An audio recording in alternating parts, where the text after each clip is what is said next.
শুধু তাই নয়, আজকে অভয়ার মা যে কথাটা বলেছে, কাল থেকে হয়তো অভয়া চাড্ডি, অভয়া বিজেপি, অভয়া আরএসএস, অভয়া মমতা বন্দ্যোপাধ্যায় বিরোধী ইত্যাদি ইত্যাদি বিভিন্ন কিছু সংবোধনে তাকে ত্যাগ করে দেওয়া হবে। অভয়ার মা বাবাকেও বলে দেওয়া হবে হয়তো যে অভয়ার মা বাবা তো বিজেপি ছিল, অভয়ার মা বাবা তো চাড্ডি, অভয়ার মা বাবা তো একেবারে নরকের কীট, এই সমস্ত কিছু দেখবেন বলে দেওয়া শুরু হয়ে যাবে। যারা অভয়ার মায়ের পাশে থাকতে পারে না, যারা অভয়ার মা যখন মার খাচ্ছে তখন মিনিমাম ফার্স্ট এডটুকু দিতে পারে না, তারা দেখবেন বড় বড় লেকচার মারছে।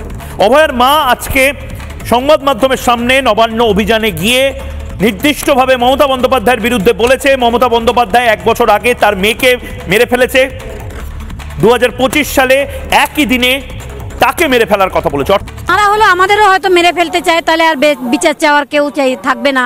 আমরা বিচার চাইছি প্রথম দিন থেকে, টাকা নিয়ে ওনার কণ্ঠরোধ করে দেওয়া। হ্যাঁ, মেয়েটা আরজি করে ভালো ডাক্তার হিসাবে মানুষের পরিষেবা দিতে গিয়ে আরজি করের মর্গের লাশ বানিয়েছিল ওরা, আর আজকে আমাদের রাস্তায় মেরে ফেলার মতো অবস্থা করেছে।